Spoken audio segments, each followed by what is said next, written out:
নমস্কার বন্ধুরা, নীলাবঞ্চ ডায়েরিতে আপনাদের স্বাগত জানাই। আমি চিত্রলেখা। প্রেম মানুষের রূপ বদলে দেয়, প্রেম মানুষের মন বদলে দেয়, প্রেম মানুষের জীবন বদলে দেয়। আজ জীবন বদলে দেয়ারই এক প্রেমের মিষ্টি গল্প নিয়ে আমি হাজির হয়েছি। আজকের গল্প তোর সঙ্গে। সামনে সরস্বতী পূজা। রাস্তার মোড়ে মোড়ে চাঁদা তোলা শুরু হয়ে গেছে। জ্যোতি ওস্তাদও তার দলবল নিয়ে দাঁড়িয়ে আছে গলিতে ঢোকার ঠিক আগে। জ্যোতি গ্রামের নবীন শ্যাকরার বড় মেয়ে। নবীন সোনা ব্যবসায়ী, স্ত্রীগত হয়েছে, এখন 2 মেয়েকে নিয়ে তার সংসার। তার কর্মচারী প্রায় 8-10 জন। মেয়ে জ্যোতি আবার তাদের ছেলেপুলেদের নিয়ে একটা দল তৈরি করেছে। সেই দলের হেড হলো জ্যোতি। তাদের কাজ হলো মানুষকে বিপদে পড়লে সাহায্য করা, অসুস্থ মানুষকে হাসপাতালে নিয়ে যাওয়া, আবার প্রয়োজনে দোকানিদের থেকে তোলা। বখাটে ছেলেরা মেয়েদের টিস করলে বা অভদ্র আচরণ করলে জ্যোতি তাদের জন্য একাই 100, মেরে তাদের ভূত ছাড়িয়ে দেবে। সেদিন সমর কাকা চাঁদা না দিয়ে খুব রেগে ডান্ডা আর ভোঁতাকে ধাক্কা দিয়ে সরিয়ে সাইকেল নিয়ে চলে গেল। জ্যোতির ব্যাপারটা ভালো লাগলো না। পরে পরিকল্পনা করে ডান্ডাকে বলল, চল সমর কাকার নতুন দোকানটা তোদের দেখিয়ে আনি।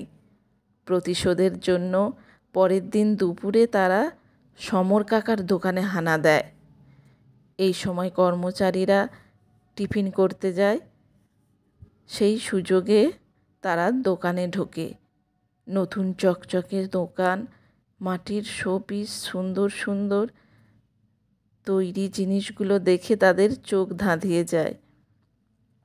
জ্যোতির প্ল্যান মতো তারা সবাই চতুর্দিকে ছড়িয়ে গেল এবং জ্যোতির ইশারায় সবাই ইচ্ছা মতো জিনিসগুলো তুলে নিয়ে ছুট। জ্যোতিও একটি ছোট গণেশের মূর্তি নিয়ে ছুট দেবে, এমন সময় কে যেন তার হাত ধরে টানল। সে দেখল এক সুন্দর অথচ গভীর ব্যক্তিত্বের যুবক।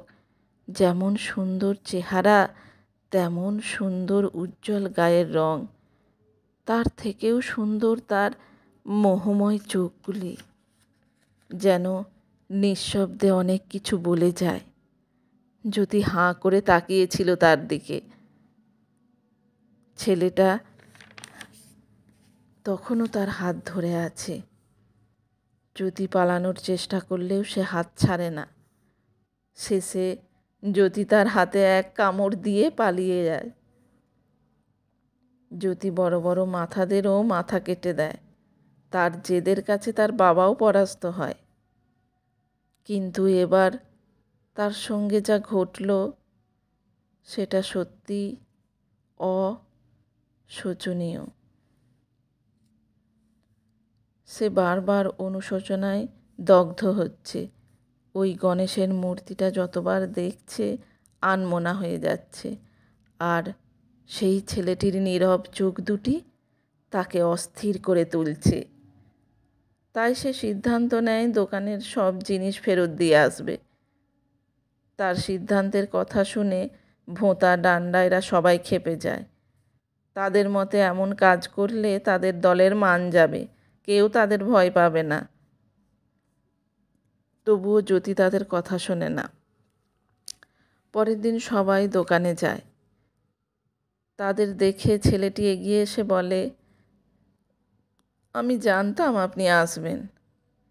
জ্যোতির ইশারায় সবাই সব জিনিসগুলো রেখে চলে যায়। ছেলেটি জ্যোতির হাত ধরে দোকানের পিছনের ঘরে নিয়ে যায়। তাকে বলে, ওই দিকে কাকা আছে, গেলে কিন্তু খুব বকা খাবেন, কাকা খুব রেগে আছে। জ্যোতি চুপ করে থাকে। জ্যোতির চোখে চোখ রেখে সে বলে, কি নাম তোমার? জ্যোতি বলে, আমি জ্যোতি। আপনি? সে বলে, আমি দিব্যান। আপনি খুব সাহসী, আপনার অনেক গুণের কথাও আমি শুনেছি। জ্যোতি বলল, এখন আমি যাই। দিব্যান জ্যোতির হাত ধরে বলে, জ্যোতি, আবার কবে আসবে? এতদিন জ্যোতি তার নামে স্পর্ধা এবং দুঃসাহসী দেখতে পেত। আজ হঠাৎ নিজের নামে যেন একটা মিষ্টতা খুঁজে পেল।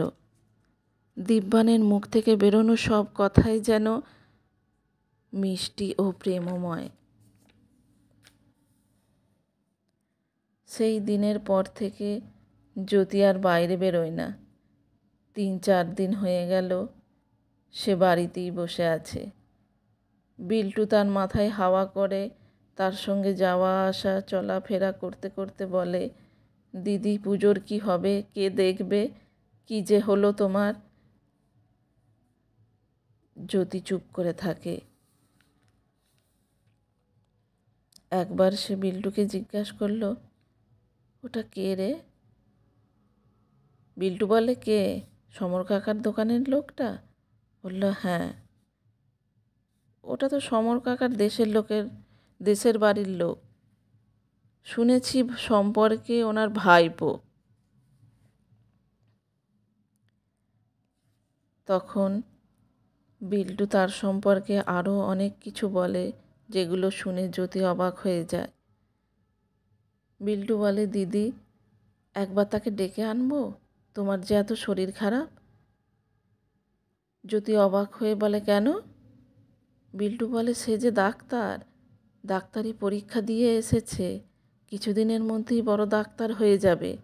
এখনই তো গ্রামের লোকেদের চিকিৎসা করছে, আবার বিনা পয়সায়। এটা শুনে জ্যোতি শালমুড়ি দিয়ে শুয়ে পড়ল। সে বলল, আমার বুক ধড়ফড় করছে, তুই এখন যা। বিল্টু তার বাবাকে ডেকে আনে। সে কিছু না পেয়ে ডাক্তারের খোঁজে বেরোলো। এদিকে হঠাৎ দিব্যান তাদের বাড়ি এসে উপস্থিত। বিল্টু তাকে দেখে সোজা জ্যোতির ঘরে নিয়ে আসে। দিব্যানকে দেখে জ্যোতি অবাক হয়ে যায়।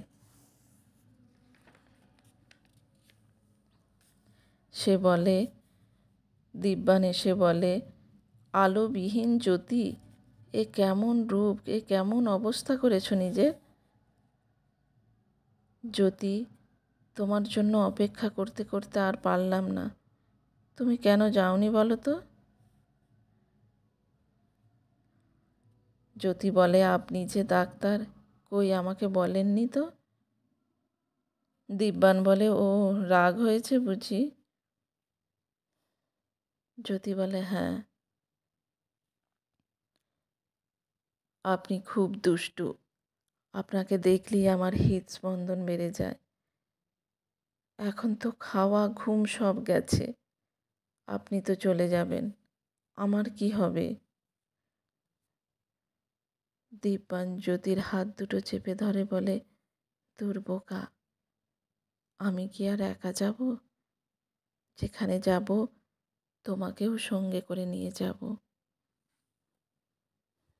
জ্যোতি ভয় পেয়ে বলে, আমি তো সাধারণ একটা মেয়ে, আপনি ডাক্তার, আপনার যোগ্য আমি নই। এই বলে সে কাঁদতে থাকে।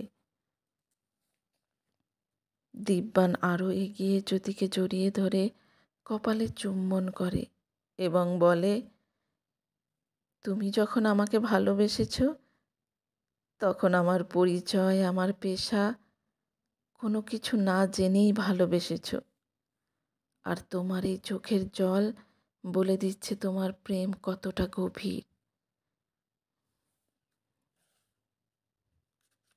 তাদের এই প্রেমের পুরস্কার হিসেবে নবীন জ্যোতির বাবা তাদের এই সম্পর্ককে সযত্নে তুলে রাখে বিয়ের ফটো ফ্রেমের মাধ্যমে। আমার এই গল্প ভালো লাগলে অবশ্যই একটা লাইক করবেন এবং চ্যানেলটা সাবস্ক্রাইব করবেন।